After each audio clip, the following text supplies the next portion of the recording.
Hey everyone. Morning. Welcome. Good morning. Is this your first thing? Garycon? Yeah. Cool. Thanks for wasting some time with us. I'm Direct's son. You can call me Chris too. This is Joe. Joseph R. Lewis. You can call me Chris too. Nope. Might be Dang it, confusing. messed it up already. That's Brad. Hi, I'm Brad Kerr. Nice to see you. We Hello. write adventures. We publish adventures. Some of them puzzle dungeons. Some of them with puzzles in them. Some of us with more frequency than others. Don't look at me. But it's been fun. And I've written a little bit about puzzle dungeons and puzzles and some theory and stuff on that website, puzzledungeon.com. And it's been fun. And I did a puzzle dungeon jam I hosted where people did their own puzzle dungeons and put them up there. You can go get it at puzzledungeon.com/jam. They got puzzle dungeons over there if you want to check it out. I have puzzle dungeons written if you want to see some examples for those. But today we're talking about puzzles in TTRPGs and why we want them, how to do them good. What's going on over there? Who plays D&D here? Cool. But which D&D? Yes, which D&D? Yes. The bad one. Who runs D&D? Where the GM's at? Yes. Yeah, All right, all good. right. Do you have puzzles in your games? Yeah, every so often. Okay. Have you had a frustrating puzzle experience Oh, yeah. as a player and a GM? Yes. I like the crowd work. cool. This is good. Well, yeah. So I've been thinking, I said, why do we want puzzles in our games? Like, what are our favorite ones? What are we thinking? What do we like? Do you have a favorite puzzle, Joe? No. I have lots of examples of ones I don't like. So when I play any kind of game like this, I'm looking to evoke the fantasy of probably a movie or a book that I've read that I love, and I want to have that experience. And I can't think of any book or movie where the players or the characters confronted a puzzle, and I thought that was cool. And the one, I can stand a great example of a bad one, which is Lord of the Rings, when they get to the Doors of Moria. The whole party walks up, the guy reads a riddle on the wall, the whole party sits down for hours, skipping stones, waiting for one guy to solve the puzzle. I've absolutely had that experience at the table. It stinks, it's not fun for anyone, and I have lots of reasons for why that doesn't work. But I think that's been my recurring experience, is I have to solve a riddle, which I'm not going to solve, I have to do math, which I'm not going to do, or I have to play a board game that the GM puts out and says, hey, now we're going to play Simon Says or whatever, and I have to go get snacks, because I hate those experiences. So that's my take on puzzles. Totally agree. I hate puzzles. Anti-puzzle. But we can fix it. We can do better. What do you think, Brad? What about you, Brad? You got a favorite puzzle? Favorite puzzle? I think two come to mind. If that's all right. So one is, I'd call it more like puzzle dungeon-y version of a puzzle, kind of like the stuff you write, Chris. Is Munkau has a recent book called "Stirring the Hornet's Nest" at Hetthemshia, I think. I probably didn't pronounce it right. But it has a really fun mechanic. There's these like golem-like automatons walking around, and you find out that they are powered by this strip of dogma. Like you can write 2 words that like powers them. So once you find that out, then you find more of that parchment, and you can write your own like 2 words and kind of reprogram them, and that just opens up this huge potential. Like both for if there's a room full of these things, it opens up so many possibilities for how to deal with that, or like how to subvert that, or how to get them on your side. It's like a simple mechanic that you can express multiple ways to get through multiple situations. So I really like that, because there's some rooms that seem like impossible to overcome, but if you kind of just play with this thing, like you get these toys in a toy box, the more you fiddle with it, the solutions just start revealing themselves. And I think that's just a really, it rewards creativity rather than like stifles it. It's like, that's wrong, that's wrong, that's wrong, that's wrong. You're just hitting no until you find a yes. Yeah. Yes. And then another one I'll call out, one of my favorite adventures, Winter's Daughter by Gavin Norman. I like puzzles where you don't even really know it's a puzzle until you've solved it. Like there's these big hounds, and they're really scary, and they're blocking a door, and you can fight them, and you probably can beat them, but I've played it where like a PC has usually died when they've fought that, but they got past it. But if you like explore the dungeon enough and like clean up some murals and just kind of snoop around, you eventually find the dogs' names. And then if you just like speak their names to them, they're totally cool with you. And like that just seems, yeah, of course. Like if you can like relate to the dogs, they're not a threat, you know. So I love that. You don't even know that's a puzzle until you've already like solved it, you know. And I think that's just a really fun way to get around it too. It's not like locking you off from the rest of the adventure, but you're rewarded from exploring the world and like living with it more. So. It's a soft lock. Soft lock, yeah. So you could take care of it the head-on way. You could attack those doggies, and it would be really, really hard. Yeah. You could go around and subvert it. Totally. Or you could find the 2 keys, right, that you need to get past those dogs, which are their names. That's it. Bingo.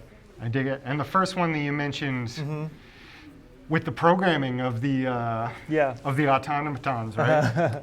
So I really like that OSR style tool, something you can give to your players to play with. I really dig that. Yeah. And I hear open-ended solutions for the puzzles. Yeah. I like it a lot.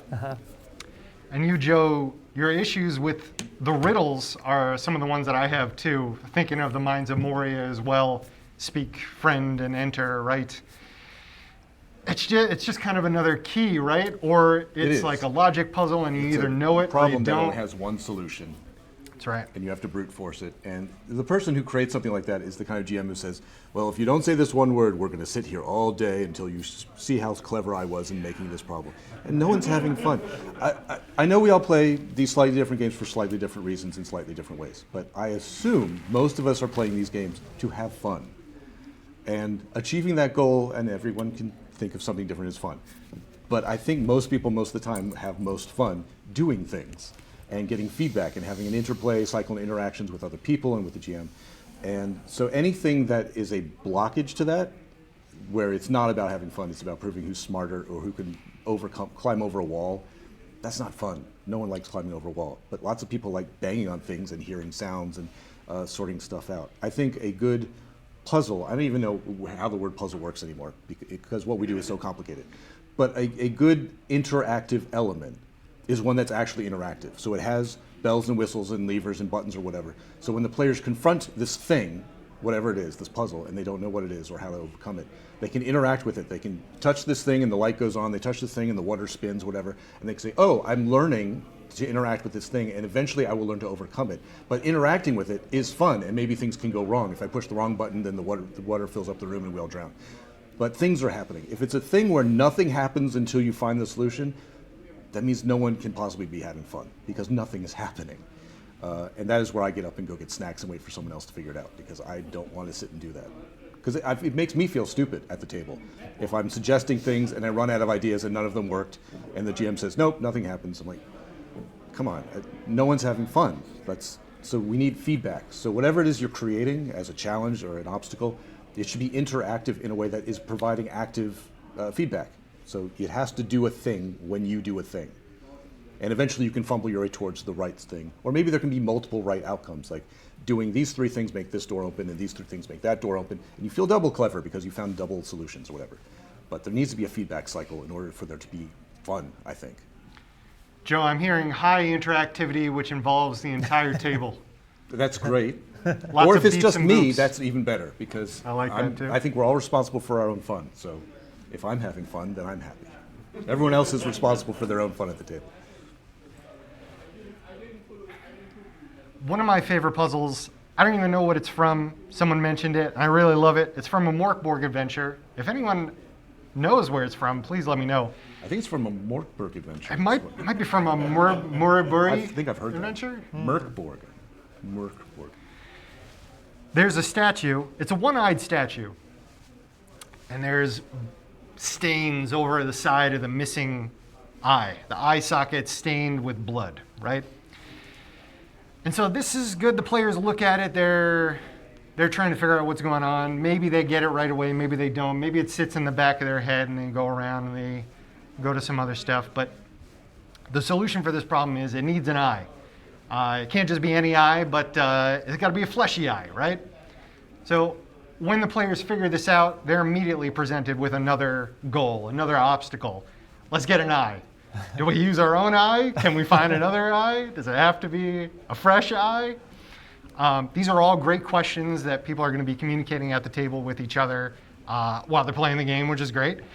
And there's a lot of opportunities for hints. So you have this statue, and I don't know if this is in the adventure, but there's a lot of interesting environmental storytelling that you can use to give those hints, not just in this room, but in the dungeon in general. You have NPCs, goblins, cultists walking around with eye patches, missing an eye, blood-stained faces, a corpse missing an eye, something or other. Maybe it only works one eye one time to get in this room in the area. You got to get fresh eyeballs. You got volunteers in there, just in the works, waiting to lend their fresh body parts. And so I like this for a few reasons. It comes with a challenge right away. So even if you figure it out right away, you're not immediately going to get it. You have a problem, another one to solve. And it provides opportunities for other self-directed quests as you move on. Which I like. And so you've already talked about a puzzle that you don't like, which is the Moria one. I like that. Brad, do you have a puzzle that you don't particularly like? You know, I guess there's some kind of puzzle tropes that I see a lot that aren't super fun. It challenges my believability in the world always when there's like you have to translate the ancient language with it's like a cipher, you know what I mean? But it's like Yes. the ancient aliens spoke English. They just had a different alphabet, and you just have to, and you have to kind of put in You the gotta phrase. spell welcome to enter. Yeah, that's. In binary. And I think like another thing is I think a lot of people designing role playing, tabletop role playing games are inspired by video games, right? Like video games are very visible puzzles. Like most RPGs have puzzle elements, and I think like puzzles that work in video games work for the totally different reasons than puzzles that work for TTRPGs. But people don't always realize that. Like I think an inherent fun in video game is moving the little guy around. Right? Absolutely. You've moved the little guy, and the world changes, and that's like it's just fun to move the guy, right? So if you're like pushing a box around in a video game, there's like you get rewarded because the scenery changes, or maybe I hear it click or whatever, But if I have to like pretend to push a crate around or something like that, if I have to put a box on another thing in a tabletop RPG, it's just like it's not engaging that kind of reward system at all. I'm not what I imagine. I'm moving a box. It's like that wasn't even fun to imagine the box to begin with, let alone moving it. What kind of box was it? Cardboard? Is this a crate? Pallet? Crate of moo milk, Lon Lon Ranch. There you go. Yeah. So I think that kind of like find the right combination of things, or like slot the specific thing in the specific thing, or like translate the ancient language. Those lose me a lot, and those work in video games because they're over quick, and it's like stop clicking on skeletons for a minute to do that. But yeah, that like inherently video gamey style I think never works in tabletop games. Yeah. So when you interact with something in a video game, a lot of the times the camera moves, right? It pans. You can show the player whatever you want. So when you flip a switch, it can automatically zoom back to the beginning of the map where you were, where there was that gate, and it goes do-do-do-do. That's a little bit more difficult in communal imagination land, right? No, I've done that many times where you say, you pull the lever and you hear distantly behind you, somewhere around room 3, a click, and you're pretty sure that was the portcullis you walked past it and you came in. I think we've all had that interaction with the GM. Sure, it's less cinematic. We can do it. It's not as much fun. But no, the best puzzles, you're absolutely right, are go back to Zelda, are the Zelda temples where you're navigating a three-dimensional space, you're solving puzzles all over the place, you're finding keys and opening doors, you flip a switch, the water level rises, the whole terrain shifts, you can now access things before that you couldn't, and now you're cut off from things you could before. But again, you have to have all these tools to be able to see and hear and perceive an environment changing. So we love having that experience, and also we're moving around and we can see the water level change or what becomes visible or invisible, and it's so much harder to do that at the table or online. So it's really hard to replicate that kind of puzzle-solving, complex experience in this game. I think you gave a great example of environmental transformation being a big clue on something that you did as well. Yeah. And I think the closer that you can provide that clue to the action, the closer the cause is to the effect, Yes. the better the result. Absolutely. So if you were to flip the switch to and there was like an inch of water that came up and was starting soaking your boots, that's a great. Oh yeah, no, immediate feedback cycle inside the room, fantastic. Dig Yeah, it. I think a puzzle, like the action of solving it, should be more fun than having solved it. You know, I think Yes. a lot of There should puzzles. be shenanigans. A lot of puzzles, it's like I'm frustrated, but I'm satisfied once I solve it. You know, but I like Chris, you have an adventure you're publishing, A Familiar Tower, where you can manipulate this tower, but you realize you are also manipulating the world itself. And it's just, once you figure that out, it's so fun to just goof around. Yes. You know, what if I put my finger here? Oh my God. You know, like, it just invites players to just, play and break rules, and then once they're already having fun with that, once they, wait, we can stop having fun for a second and actually use this to like, to like solve something, Yeah. like that. Yeah, I think too many designers treat puzzles as like an impediment to fun. You must overcome this hurdle, but I want just more stuff to play with. I want like toys in the toy box. Yeah, they Yeah. need to be less clever and more silly. Yeah. Because if you present anything as the GM, you can present it as seriously and stoically and impressively as possible. And then the players are absolutely going to goof around and make jokes and do Monty Python voices or whatever. So assuming the silliness is going to come from them, give them toys to play with. And you can present it in a very serious way about how the world works. And then they're going to have fun if they have toys in their toy box to play with. I love it. The example I have here, again, it's a riddle. I don't like riddles in my TTRPGs. Hate riddles. They're frustrating, also out of the TTRPGs too. I do know that they're classic, but this is when I have an example. It's the Sphinx from White Plume Mountain. And the riddle's pretty easy, but it's just, it's either you know it or you don't. It goes, round she is, yet flat as a board, altar of the lupine lords, jewel on black velvet, pearl in the sea, unchanged, but e'er changing, eternally. It's cool, sounding, it rhymes. But yeah, it's either you fight the Sphinx or you don't. It's flat. Awful. It's no, flat the as moon well. is It's probably down. not flat. Are It's you a made flat of mooner? cheese, right? You're a flat mooner. No, we've outed Chris as a Have you flat seen mooner. the evidence? I've seen people play golf on it. Well, those pockets, they're painted on. Okay. What about the pyramid? What about the cheese? We got man? moon truthers here. Yeah, I see you, Gary. So why do we even want puzzles in our games if they're hard to do? I hear having fun with toys is always a good thing. Yes. Why else do we want puzzles in our games? Why do we try and get that moment? What are we looking for? What kind of things other than just the toys we're playing with are we trying to get at the table? I don't know. I like just having the toys. Toys like are I fun. don't think of them as puzzles. I think of them as I'm going to put some stuff in a room, and the stuff in the room I like. I've designed. I've written closets that are just full of garden tools or whatever because I know my players will say, "Oh, cool! There's a shovel. I'm going to go dig in that other room," and then shenanigans happen. If you just give players stuff, but then if you want to be more interesting or unique or clever about it, then yeah, you can have a room and there's 3 gems and one's green and blue and red and there's 6 holes in the wall, and if you put them in the holes in different combinations, stuff happens, and that's cool too. It's just shenanigans of a different color. But yeah, I don't think of them as puzzles. I just think of give them toys to play with, and, Yeah. And they will play and they will have a great time. You can give them a shovel and go away to the bathroom for an hour and come back and they'll still be digging holes, Yeah. and they'll be having a great time. But yeah, if you give them a wall with a riddle, they will hate you every minute that they are waiting for the solution. Yeah, I think they're a fun and important design element. I think designing an experience for players in a role-playing game, if you think about like playing assembling a jigsaw puzzle, right? You kind of have to like shift your brain sometimes between seeing the pieces and seeing the picture, right? You have to like shift how you're perceiving the puzzle, right?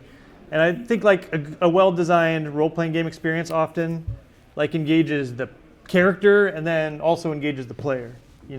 Something like combat is often engaging the character, right? Like fighters are rewarded, magic users with the proper with spells they prepared are rewarded. But I like puzzles a lot of times shift where your brain is at. It's like I'm not okay, Krogar the Just barbarian make an intelligence roll. There you is go. yeah. We solved it. Krogar, take a break because like Brad the human has to like solve this for a minute. You know, and I think it's like a fun experience in role playing games to kind of engage your two minds. You know, so I think it's like a fun variety of encounter and of the vocabulary of an adventure. And it's fun to like just reward the clever, you know. Like I'm a believer that a puzzle shouldn't hard lock the adventure, you know. Absolutely. Unless there's a really good reason, like solving a puzzle the right way, or failing to do so shouldn't end the adventure. So I always try to design puzzles that have multiple keys, you know, that have multiple solutions, even if that's like a really dumb solution, like, you know, you got to kill the barbarian to get through or whatever. So, yeah, I think it's fun. It's cool. It's good. It's good to be clever. It's fun to reward that. I like a lot of games where you engage player skill versus character skill. Yeah. I think I try and do that in all of my games. Definitely hearing what you're saying. Oh, is everything all right? Oh, you've broken it. The fuzzball. Just hold it there the whole time. Bobby's problem. There you go. Oh, gosh. Sorry, Bobby, we broke it. Yeah, no, I'm always thinking about the player, not the characters, because I don't know what the character is going to be. I don't know who the players are going to be either, but I assume they're human beings and they want to have fun. So as human beings who want to have fun, give them toys, and that seems to be enough. I don't know if they're going to roll up with a sword or a wand or whatever, so, but I know they're going to roll up with a human brain, so engage that. Yeah. I really like when the players see something that they don't understand and then come back to it later. Yeah. They'll see things around their environment that clues them in or tells them about the mechanics of the world that they're in, about the mechanics of the space that they're navigating, about the special rules that this place follows versus all the other places. It kind of feels like a bit like a mini game within the game. It's a game within the game. And I'm always chasing that Eureka moment. And I think that's one of the things that makes puzzles and puzzle dungeons hard to play solo, because you already know how the mechanics work. You don't have the joy of learning how to play the game within a game you already know how to play. So how I've tried to design the puzzles is to have smaller challenge chunks which kind of layer on top of each other, build on an understanding that a player can get as they learn the mechanics, which kind of builds up to a big payoff at the end. If I'm really succeeding at something, I think it should kind of be like an onion or a layer, where you peel something off and you have a partial understanding, but there's still more under there. A partial understanding, you test it out and you say, okay, I've got this, I understand. But wait, there's something new here that I didn't understand before, but that fits in with my previous worldview. So now let me change my worldview, get more information, and continue on. So I like those big payoffs, those Eureka moments, those clues in the beginning, the layering of challenges. And I try and, I think what we've been talking about too, the puzzles that we like are puzzles which are those OSR style challenges, right? That Arnold K. had talked about and we've been talking about, right? Yep. Where you're engaging the players, there's no obvious solution, but the players are working together in order to solve those problems. Mm-hmm. So I dig it.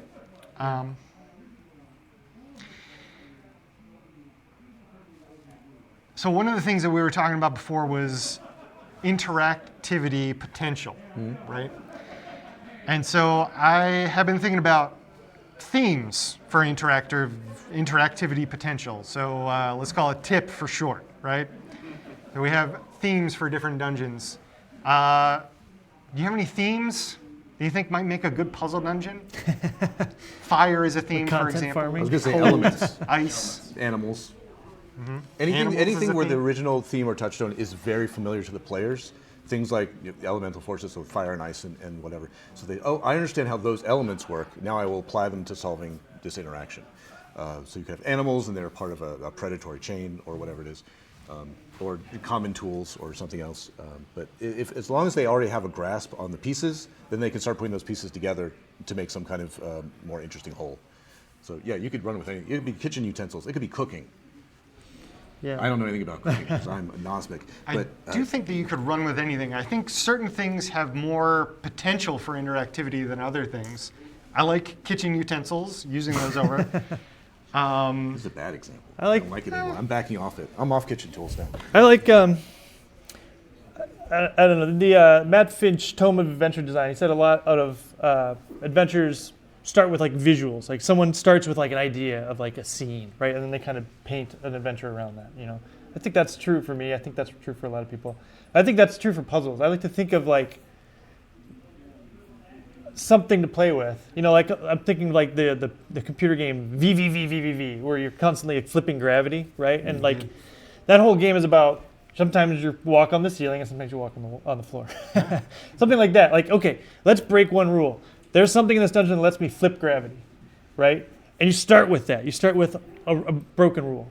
And then you work backwards, you know? Start with, okay, players, you see a door on the ceiling, you know? And we don't deal with that for a long time. Players can think about, well, how do we get up there? They can bang their heads. Maybe they can cobble together, sticks to make a ladder or whatever. But I like eventually you get this thing to play with, you know, You're talking about a Metroidvania. You get anti-gravity dungeon. cream, right? But you just start with the broken rule. You can flip gravity, and then you design the puzzles around that. You know, like an invincible enemy you cannot kill, but like you can think, oh, we can use the anti-gravity cream to like whiz them up into the sky forever or something like that. You know what I mean? Like you don't solve the solutions for the players, but you kind of like think about, all right, how can I solve my own problem with this broken rule and then design around that, you know? Yeah. And I think that's a fun way to make either a whole dungeon or just like 2 or 3 rooms or even one room where you get to play with that broken rule, you know? Dig it. I love flipping gravity. Yeah. Sounds fun. Yeah. How many ways can you change gravity, Brad? All Is the there a right answer to that? Yes. It's Is there a 4. wrong answer? Okay, 4. He's done the math. If there was math, I had to leave the table. I did the math for you. You can flip gravity. You can make gravity heavier. Okay, yeah. Oh, I see. Okay. What else? What else we got? You can, Can we squish people? You can make it lighter. Sure. Can we explode people? You can make it repel instead of Repel. oh, personal gravities, yeah. Forward. repel instead of attract. Sure. Okay. All right. Well, that's one I didn't account for. Personal magnetism. Oh no, the math is changing. You can get rid of gravity, right? Yep. Yep. So I was thinking you reverse gravity, make it heavier, get rid of gravity, make it lighter, Yeah. and you can repel. I mean, how many rooms in Mothership, you know, Gravity's Like- not there. Yeah. gradient descent, you know, shout out 3D6 down the line, guys. I mean, how many problems are in gradient descent where you're just in like, I'm in a huge space with no gravity? Like, that's a puzzle room, you know? But they just don't advertise it like that. It's just, Yeah, That's they're a just problem, Complex you know? environments with complex tools to play with. yeah. So there's some potential for gravity for puzzles. Yeah. You can choose one or many of those for your dungeon. You have different tools or gimmicks Yeah. that allow you to interact with that. And you have potential for mechanics for players to learn how certain things work. Mm-hmm. Certain things change gravity in different ways. What other themes you got? We got gravity. You got any themes? Shout them out. Light. I heard light. Light's good. All right, how many ways can you manipulate light? It's 3. Color, how bright the light is, And lasers. lasers, so like There you go, mirrors that's and the stuff, 3. bouncing stuff around. Yeah. There's spectrums. Mirrors is good. Yeah. You Visible turn the light spectrums. on and off. Oh, no light. Okay. Is that it? Is it 3, 4? Radiation. 3 or 4 for light, right? Types of light. Types of light. Ooh, ultraviolet light, black light. Yes, shining light on something to make something else appear or disappear. Show something. Secret doors. What'd you say? Hideousness. Hideousness, indeed, in daylight. Yeah. Temperature of light. Use light to manipulate temperature and photons and stuff. Okay, Can bend it around something, make it invisible. indeed. What about fire? You really came back to fire. Get off fire. Sound. What can we do with sound? Loud sounds, soft sounds, vibrations. All right, we'll go back to fire. I do. I mean, let's stick with sounds. You could do loud sounds, right? Mice can hear different frequencies Different of times, sounds. pitches. There's You a make things door that vibrate, only- you make things shatter. A door that only opens if someone like rips a fart. You know, that's a great. great puzzle. Classic. You put a bunch of really fatty food in the other room. That's in the last chapter of The Hobbit, I think. Yep. Breaking things. The reason why I keep Echoes. bringing it back to fire is because fire is an example that sticks out of my head. Wow, we're back to lasers. We did. We got laser. What is going on outside? I don't know. I think they're playing games back there or I something. think they solved a puzzle. Or that's an actual alarm and we should be alarmed. It would be loud. That sounds too goofy to be an actual alarm. The light's not flashing. It's true. No light. Sound but no light. We've solved the puzzle. Yeah, it sounds like somebody's ripped an emergency exit. All right. Let's all just enjoy the experience of Yeah, hearing it's the a sound bath of annoying high-pitched wailings. It is. This is how I imagine. No, this is where we all ignore the puzzle and hope someone else solves it for us. Oh, excellent. I like the ambiance. It's good. I mean, this is Tell how. me more about fire, Chris. I was gonna say this is how every mothership the character feels, right? Because the Right before they alarms are blaring and explode? going off. Yeah. Before Yeah. the alien shows up. I got one before stress right now. It's not great. You had mentioned things with light, right? So one thing is you could different materials burn in different colors. So that Ooh, could be great. a thing, right? Oh, he brought it back to fire. Yeah. He's a plant. Don't listen to So him. fire and light together, right? Yeah. Okay, nice. Hydrogen is you can't see a hydrogen fire, right? It's there. Oh, that's terrifying. But people can't see it, right? They don't have the That's awesome. Sure. just outside their visual range. You could have glasses that allow you to see different spectra, but you have to swap them out so you can only see one thing at a time. Did that? Yeah, that's back to light, right? Yeah. Violet light or infrared light or I like it. X-ray vision, X-ray vision. Yeah. highly inappropriate. Well, depends on how much the X-ray goes. But I think certain things have a lot of potential as a theme and ways to mess around with them. We have it in our zeitgeist. It's in our mind for certain topics that we can riff off of it. We can do it a little bit easier. That's nice. We made our saving throw. And one of the things that I was thinking about for fire, I mean, you could burn stuff with fire. It's hot. You can power things in forges with fire. You can wash things and purify things. Purify as well. You could bend, melt. We have a lot of preconceptions with fire as well, and there's a lot of other high potential. Oh, I'm sorry. Am I making things, too. assumptions about how fire works? Wait, what? Preconceptions. I didn't mean to No, just make assumptions. I missed it. What are we talking about? Fire No, you just said we have a lot of assumptions about fire. assumptions? I- Well, I yeah, think yeah. that's incorrect. Things in our culture too that are done with fire. You know, we burn things, we cauterize wounds, we Sure. purify. All right, what are we No. what are we doing here, guys? What is this fire talk? I don't know. Chris is very excited about fire. I'm going with it. I'm I following like, his lead. I like fire. I like ooze. You're too, as a anti-fire? theme. That's fine. melt metal to make a key to a door. Or Ooh, we yeah, can make yeah. things. Very good. You can use it to forge things and new things, right? We could bake find food. a key mold or whatever, right? Like I'm looking for a key, not a key mold. Yeah. Dig it. Yeah. Make the key. So I think starting out with themes, different ones have different potential for the interactivity. They have different potential for stuff to riff off. Some of them are harder to riff off than others. And we got some great ideas on some stuff that I hadn't thought of before. But that theme helps ground the player and their characters in the world and the mechanics. If they're looking at the world and they can recognize that theme, they can also riff off of it as well, and they have those same ideas in their head. And if you're keeping those puzzles to that theme, then they're already heading in the right direction. You're constricting their worldview. They don't have the entire blank page that they're staring at and thinking, I don't know what this is about or where this is going. Ooh, I do have a caveat that I just Yeah. thought of because I have a player who does this thing. If you present them with tools, situations, whatever, where they are somewhat familiar, like you present them with an animal or a fire or a shovel or whatever it is, some people as I'm thinking about some people, will say, oh, I know very specific things about that breed of falcon or how much weight that shovel can work. And then suddenly they will come up with a very complex solution that makes no sense to you because you've never heard of such things. And they'll say, oh, this shovel can definitely lift that kind of rock because what are you talking about? So just be mindful that some very either knowledgeable or clever or inventive players will start saying things that you will not expect. And you should either be prepared to roll with it or just say, okay, but we're not going to do that in this game because that's not how the shovel works. That's something I've encountered a lot and have had to artfully manage at the table with people who know more than I do about a certain thing or want to make assumptions that I have never thought of before. So be prepared to either roll with that or quietly shift gears.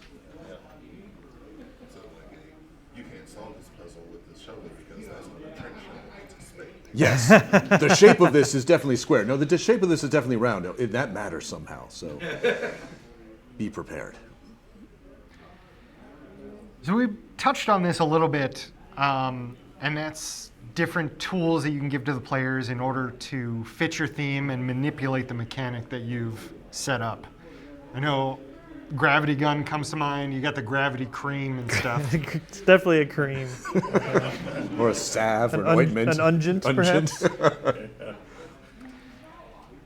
But how do we make that interesting? How do we say, okay, here's your toy, have at it, go along, right? Make it fun to interact with.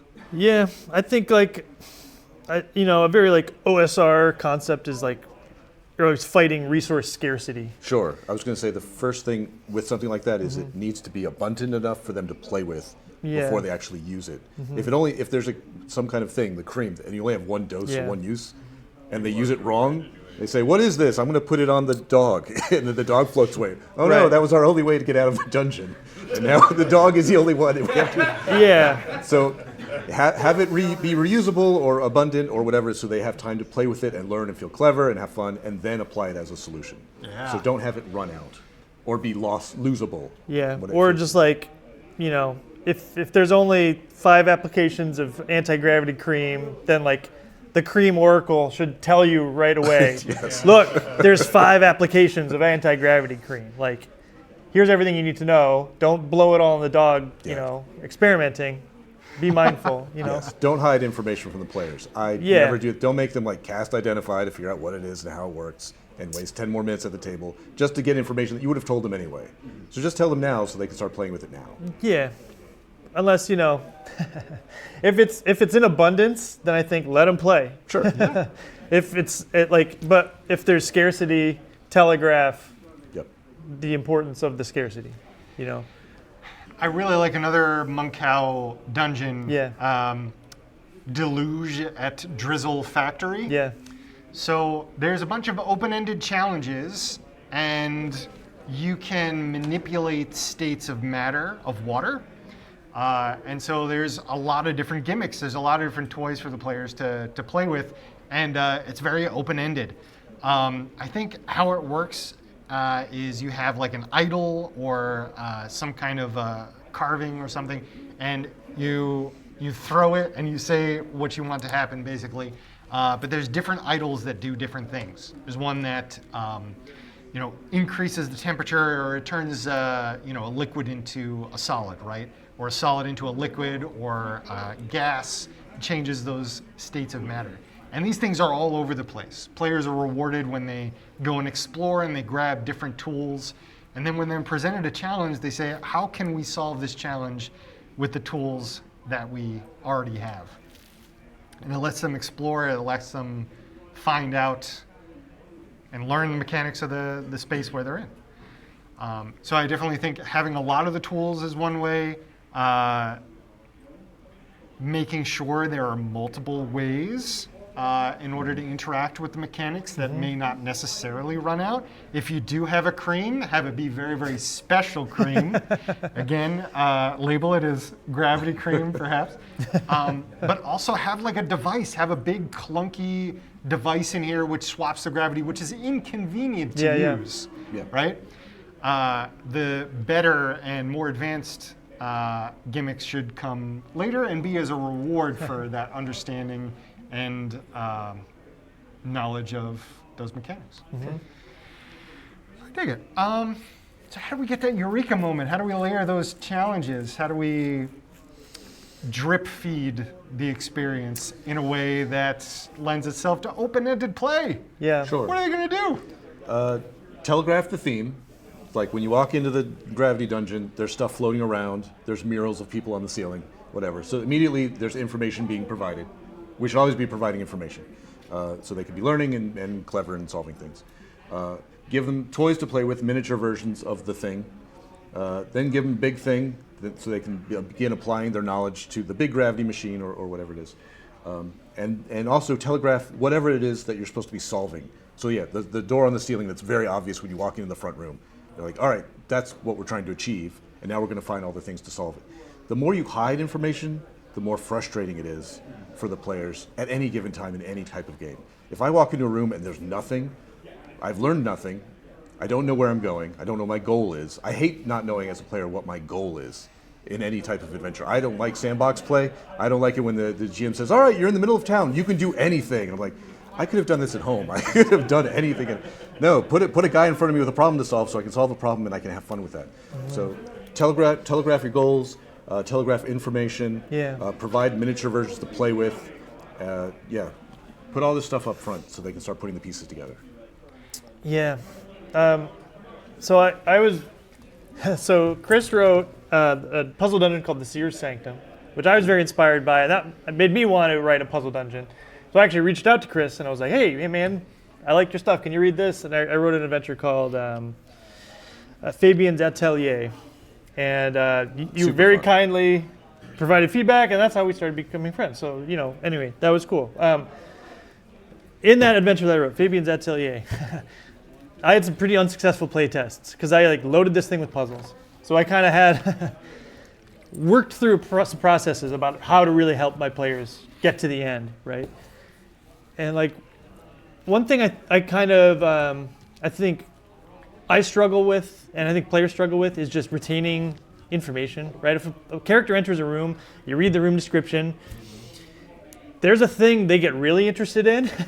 There's a thing they maybe also kind of might be interested in, right? And then if there's a third thing, they're just like, it's gone, right? It's like, there's a retention thing. If you have a lot of information density in a room, it's really hard to kind of fully grok that everything is something that's important. So one thing I ended up doing with further playtests in that adventure is telling my players, I'm going to read this room description every time you go into this room. Because I realized my players kept missing the little hole in the floor where a mouse-sized hole where little blue guys are coming out of. They just didn't care about the little blue guys coming out of the hole. Care about the Smurfs? Yeah. Oh my God. I was like, that's all I would have been about. You really need to be interested in that hole for this adventure to work, So every time they went in, I was like, a little blue guy is walking out of the hole, and they kept coming back into this room, and more blue guys kept coming, And at some point, they're like, these little blue guys keep coming out of this hole. Like, yeah, it's crazy. They're all over the place now, But kind of establishing that ahead of time, I'm not going to paraphrase. Anytime you guys go back into this room, I'm going to read the description again. And that's kind of locked in, pay attention to the details. They're not all important, but I want you to hear them again. Yeah. Because reading the room description once and expecting you to remember, there's a crystal plinth on which the bowl is balanced, and they're like, let's look at the bowl. I'm like, yeah, but the plinth though, the crystal plinth, unless they keep hearing the words, they might not be inspired to actually turn the light of interest on the thing you would like them to. Sure. Yeah. But again, I think a good puzzle should encourage a ways to get past. Okay, we don't need the little mouse hole, and you don't. You can go into the kitchen with a sledgehammer and knock down the kitchen door while the fire elemental is trying to kill you. That could work. It's probably not a great plan B. Yeah, and no one did it. No one did it. One group was like, well, we can't figure it out. We're done. I like but anyway, live and learn. Yeah. I like your advice that you have in the beginning, actually. You're like, there's no problem that can't be solved with that With a big enough sledgehammer hammer. breaking at the wall. Players right? need to know that. The power of a hammer and a lot of time can solve any problem. That's why there are no hammers in Shadow Dark. It would have been made the game too easy. They nerfed the hammer. That I early know. playtest. It was very smart. No, It no, was a good no, no, move. take out hammers. This will never work. No. I think you highlight a good point, though, is you can have puzzles that are in the room Yeah. that you solve in the room, or it can be a puzzle that's spread out across the dungeon. Yeah. If it's in the room, then absolutely you can have all the details and complexity, and you can tell them all the information. There's all the images and tools. Yeah. If it's spread out across the dungeon, you should have one thing in each room so that they're not getting distracted. I hate red herrings. I don't know how other people feel about them. But I've had so many times where you tell 3 things to the players, and one of them is just detail about there's a picture on the wall and it doesn't Yeah. matter. It's there for flavor. And 3 players go over and stare at the picture, and they want to make intelligence checks to try to figure out the history and read the runes. They're like, guys, stop looking at the picture. Forget I said the picture. It's nothing. But so you want to think about how your information is structured and presented and spread out. And if you're encouraging players to engage with details, don't put in the wrong details. Or if there are other details, have them lead to other things. That's fine. But I hate dead ends. My players seem to hate dead ends, and I discourage dead ends, red herrings. So I've heard some stuff over here, and this is a phrase that I've heard before, which I absolutely am terrified to hear. And this is the worst thing that I could hear is one player saying, "Why are we here again?" Oh, we're doing a panel on puzzles. That's why we're here. I know. I'm glad Good. that I you paid know attention to that. the goal. Awesome. We did it. All right. We're on task. I think Yes. you run a real risk of overloading the players with too many things at once to Yes, keep in their absolutely. head. They're like, okay, well, in order to grab the golem, we have to go this way. We gotta open this door in order to get this guy to come over here, and then plop him over here, and then he's gonna open up the door for this thing over here. And it can be complex sometimes, and it's hard for players to keep track of that, especially if they're like not taking notes or anything like that. So overloading them, I think, is a real worry, risk.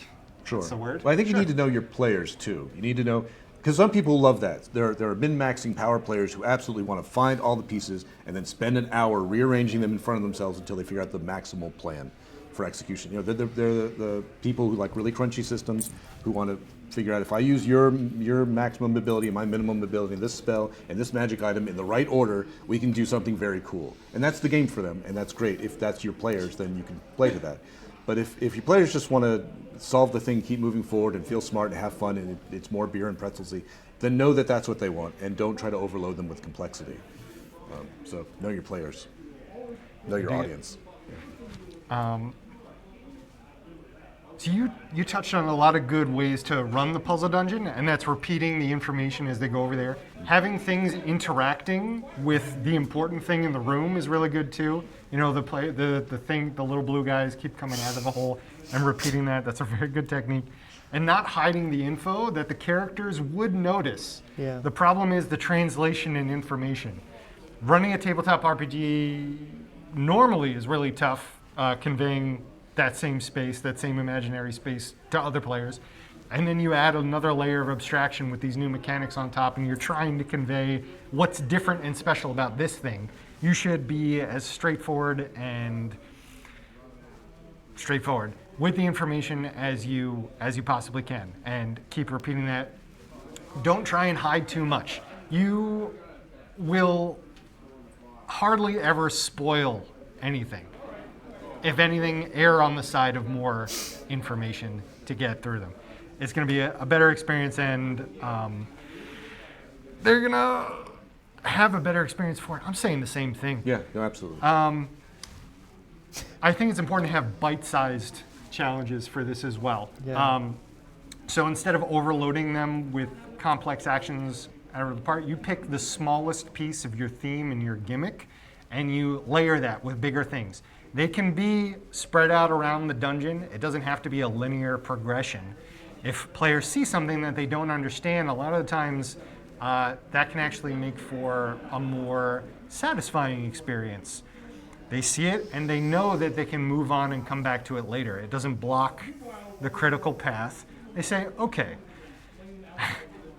as a player, I'm okay coming back to this area. And that could be tough. You should convey that is the option and let them know that they can come back. But I think that Eureka moment that comes from that layered understanding can only really happen if you present them with a challenge that they don't fully understand first. So those smaller lessons spread out.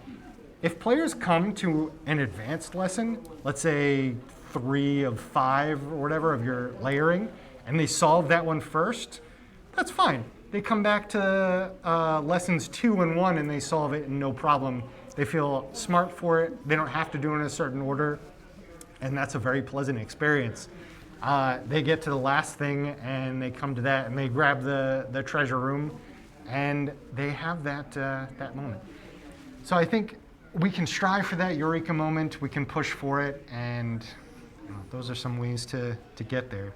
I think you brought up a good idea, or a good important difference, is that if you present people with a challenge that they can't do right now, it should be clear to them that they can't do it. It should look like a locked door. They say, oh, we don't have the key yet, let's go find the key.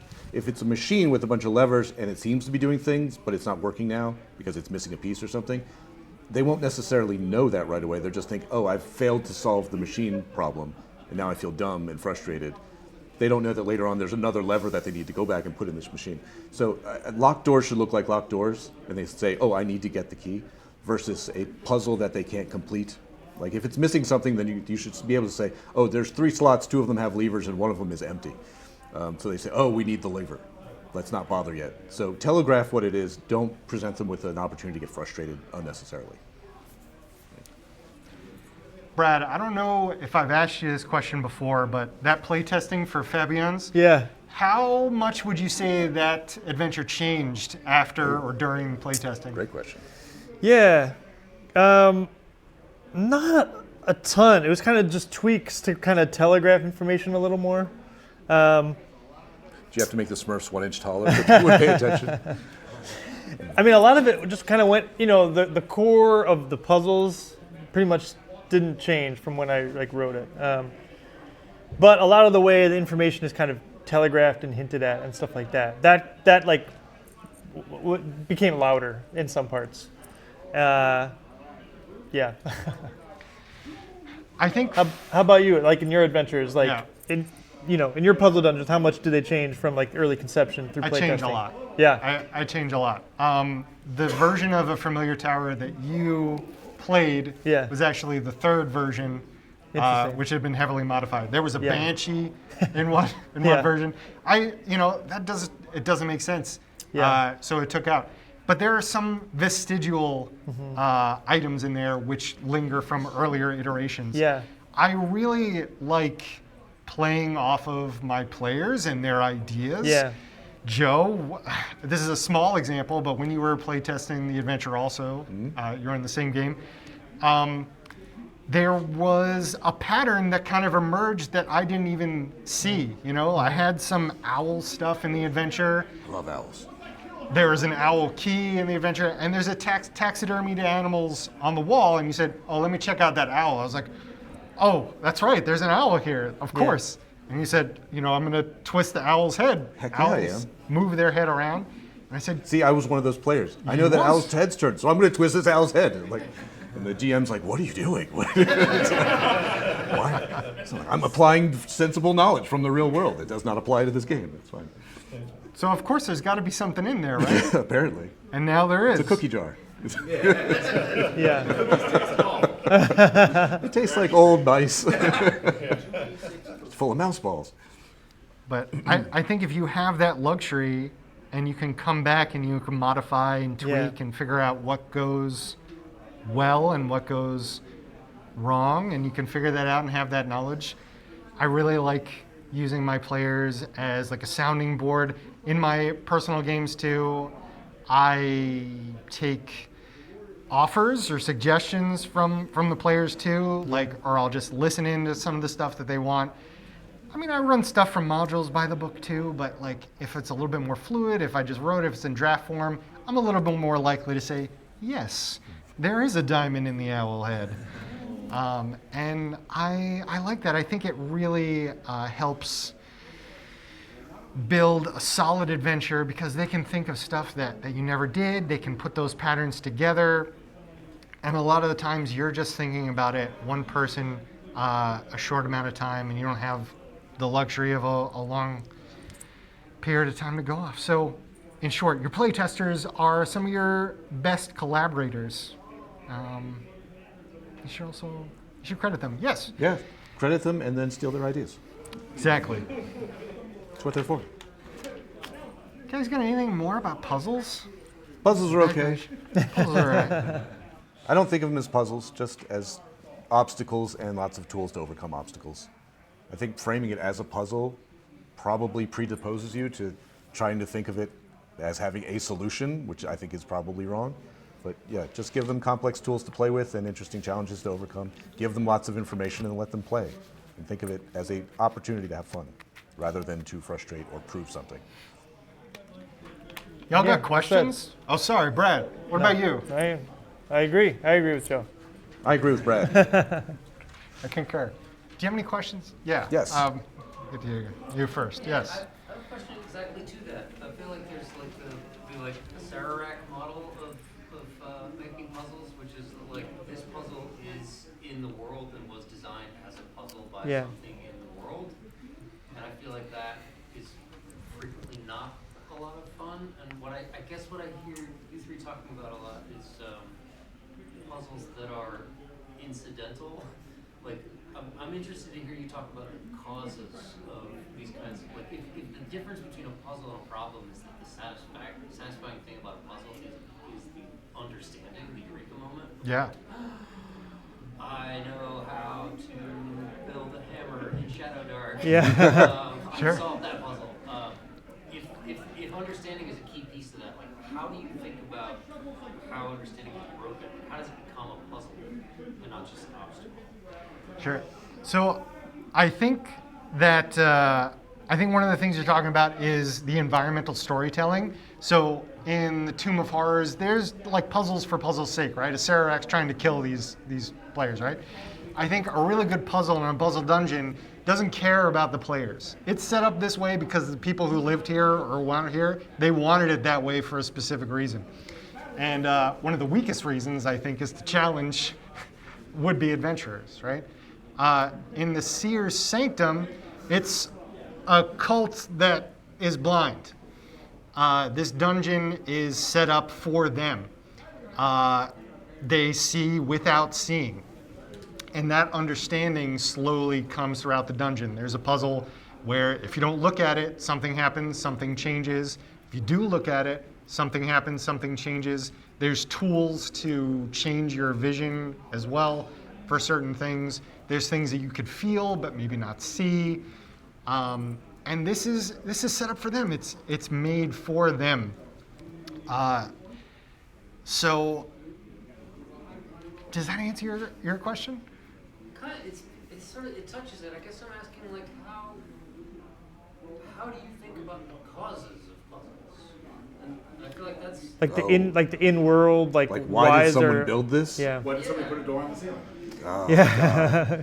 yeah, like, rarely. Okay. Sometimes. if you're not going to answer Rarely. it when a wizard did it. I mean, general contractors, I suppose, could be, but I don't know.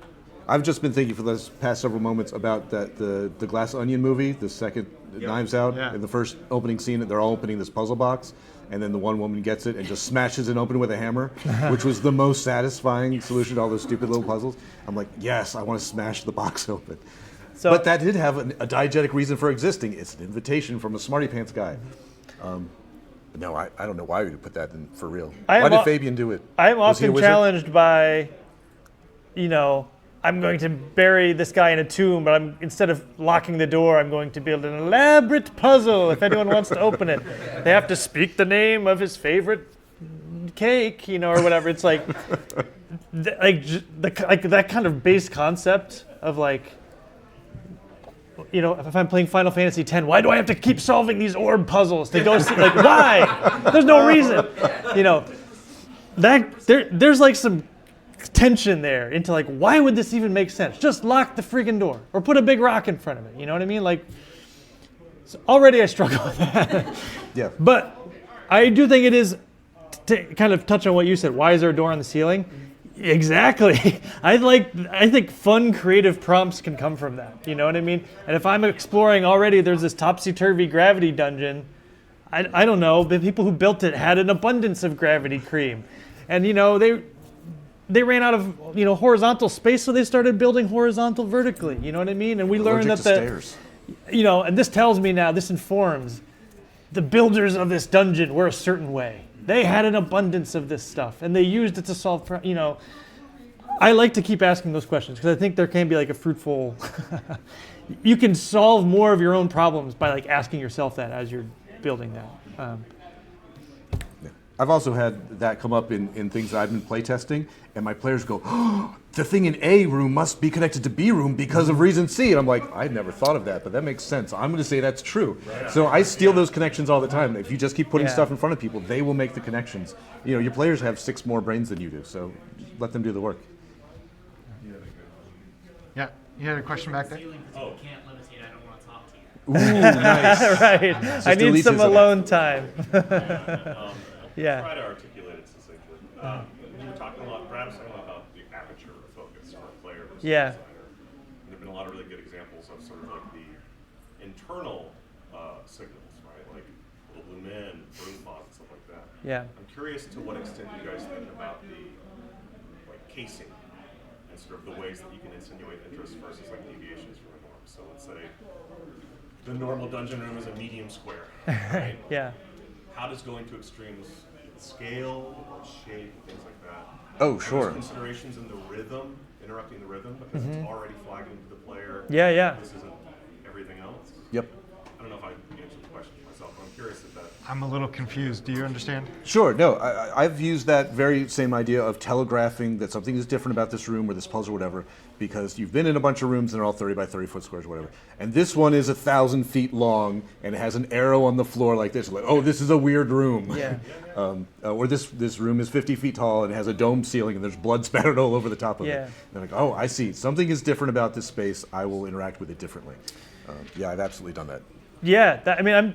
I'm challenged with that kind of concept when I play a game like Troika, when like the whole world is so weird that it's hard to establish a baseline of normalcy for players to start suddenly, wait, this is a special kind of weird that I need to care about, I think it's hard. Yes, so that is absolutely something, I think, a good tool in your toolbox. You establish patterns of the mundane, even if it's totally bonkers gonzo, like every room is shaped like an octopus, like get enough octopus rooms in there. When you get like a whale room, you can really like trip them up.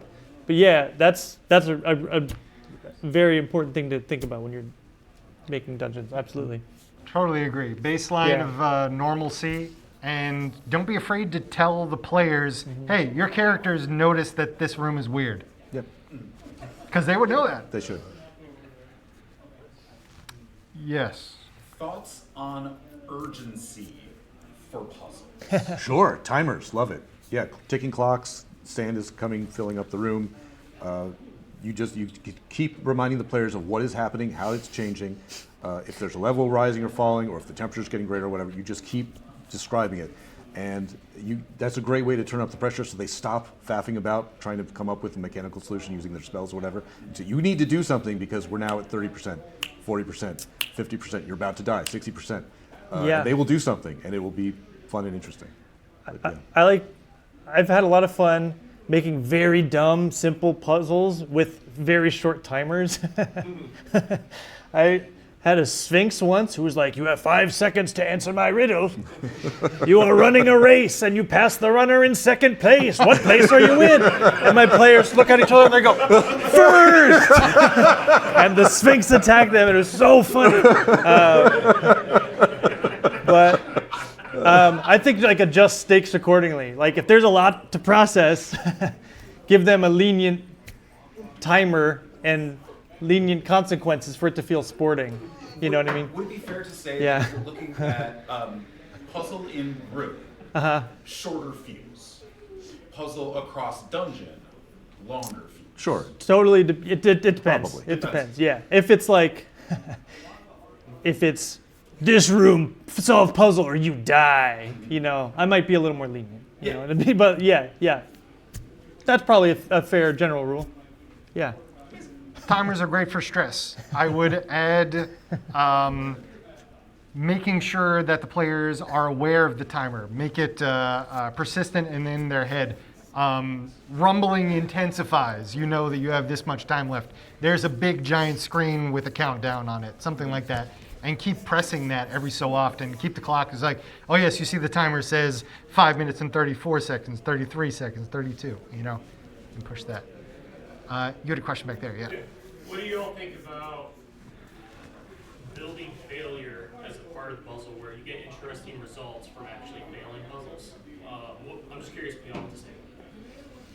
I definitely like interactivity where you get weird results even if they're not effective results. So if you push the button and the light blinks but nothing happens.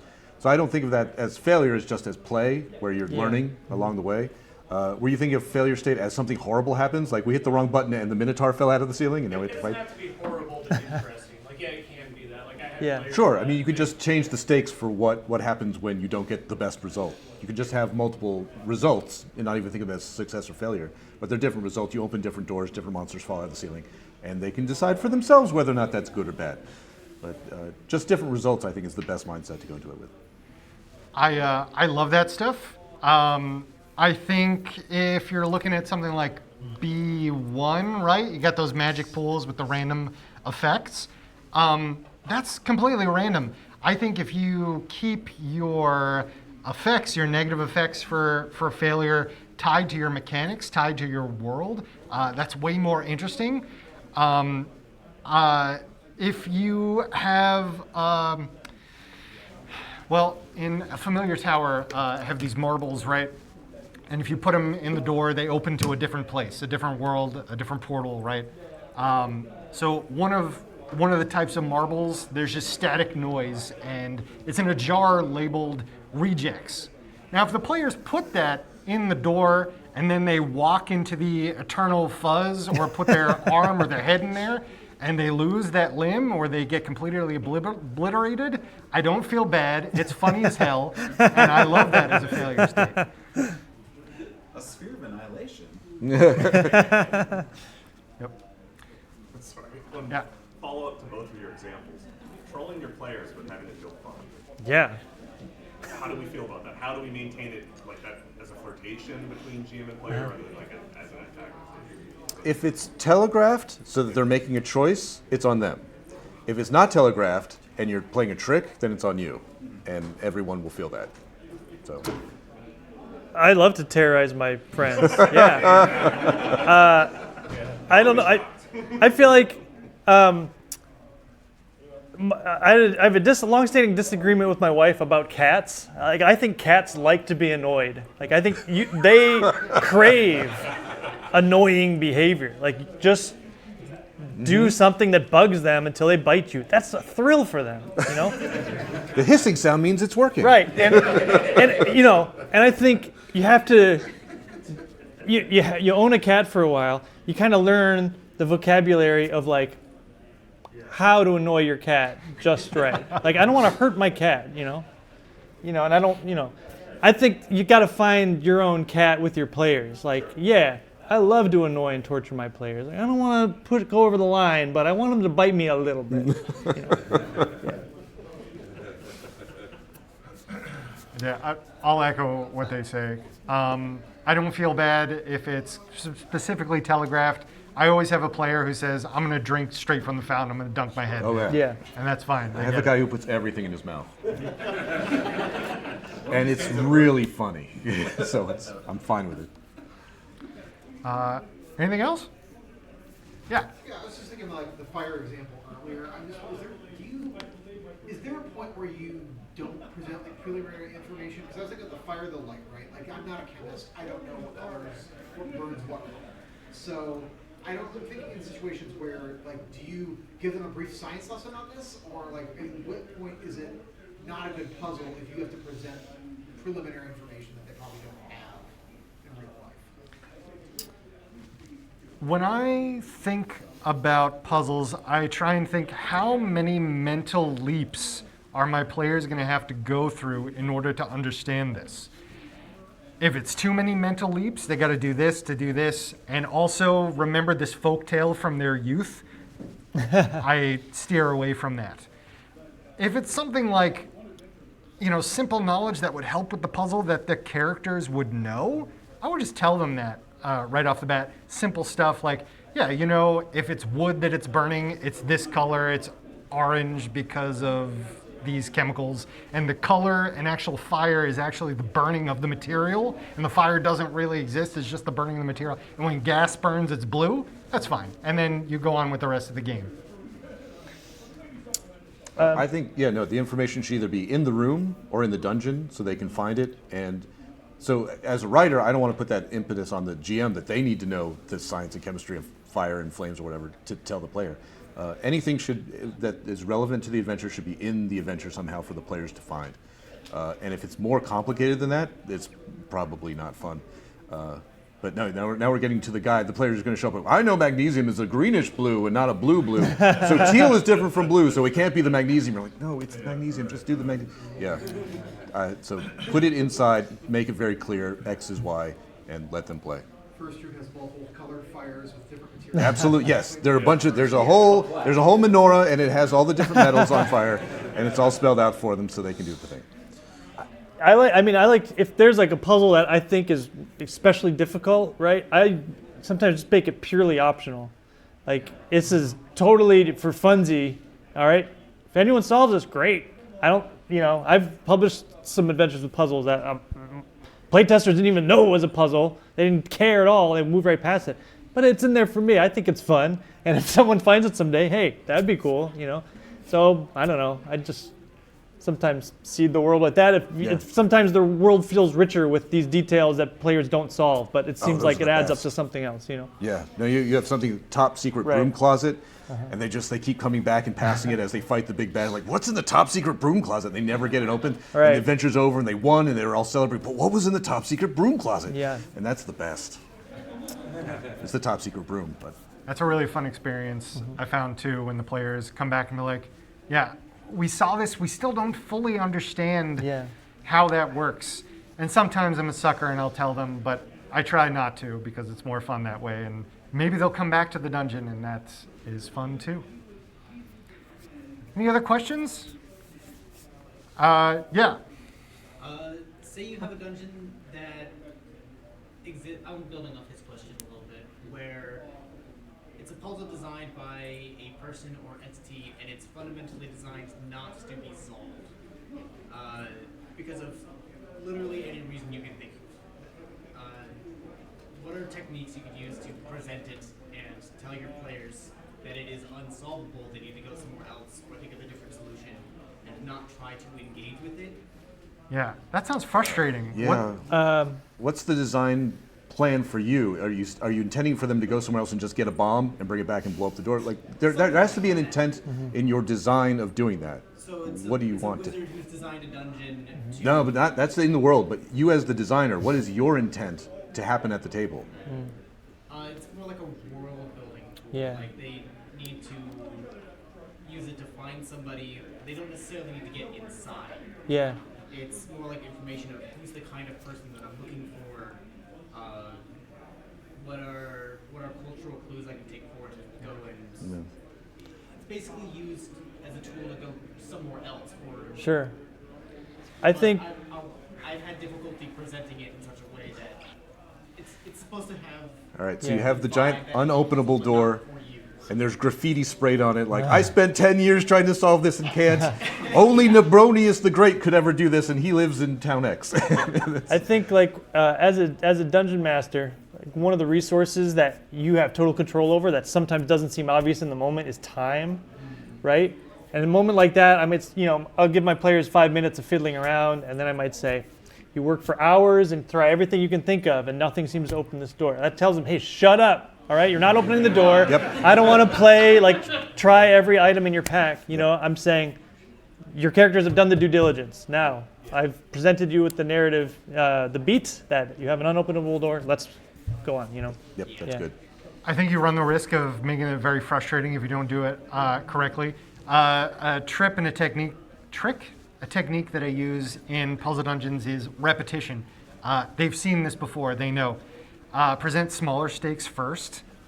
There's a door that is red, which is unopenable with low stakes. Then there's a trap door, which is red, which is unopenable with slightly higher stakes. It'll electrocute you. And then there's like a swinging trap over here. As soon as they recognize, like, oh, these red doors, we don't want to go with that. I think if you don't telegraph that and treat that as its own separate puzzle, they're likely to go through and be like, oh, none of this is solvable. Let's just ignore this crap and just go over here. Unless that's what you want, in which case, I think it's a mega dungeon. I don't know. It's like teaching a language.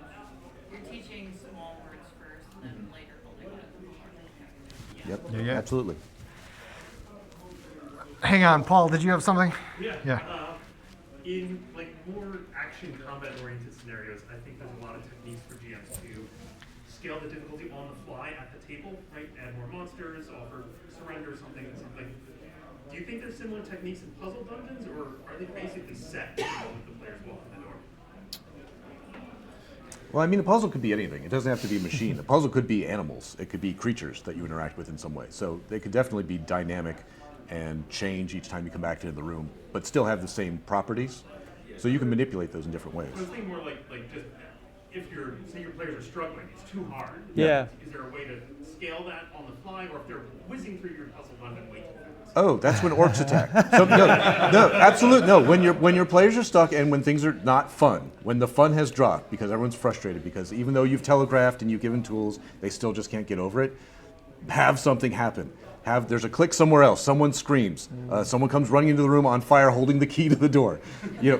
Have something happen. And obviously that's harder in design, but it's easier to do as a GM. Just read the room, read the table. If something is bad, just change it and try to make it more interesting or dynamic or whatever will feed your players' desire to keep moving forward. Yeah.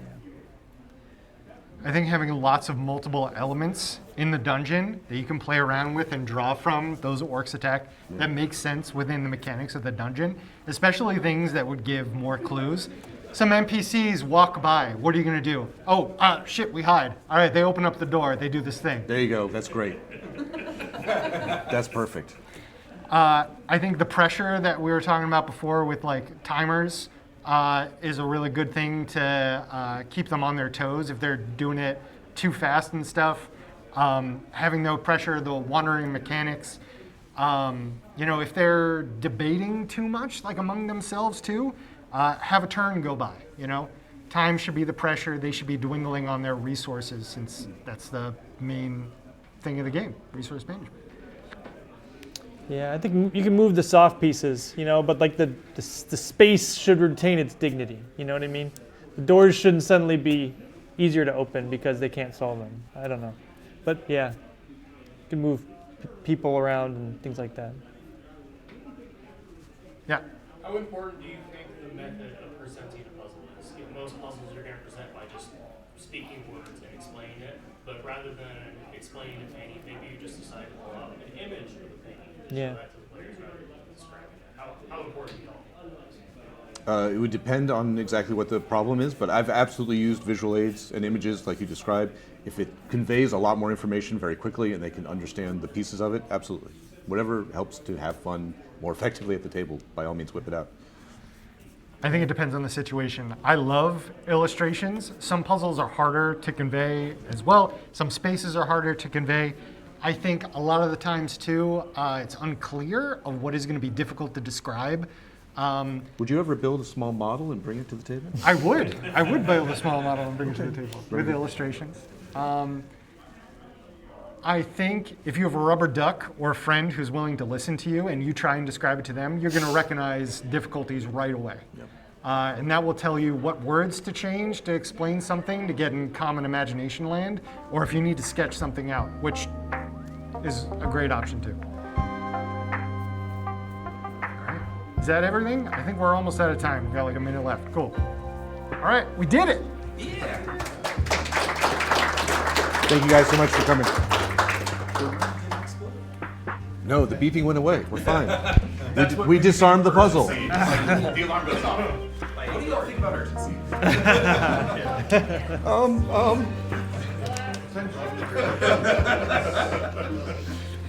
Thank you, Bobby. Thank you, Bobby. Thanks, Bobby. Everything worked great. Nothing fell apart. We didn't touch anything. It's good.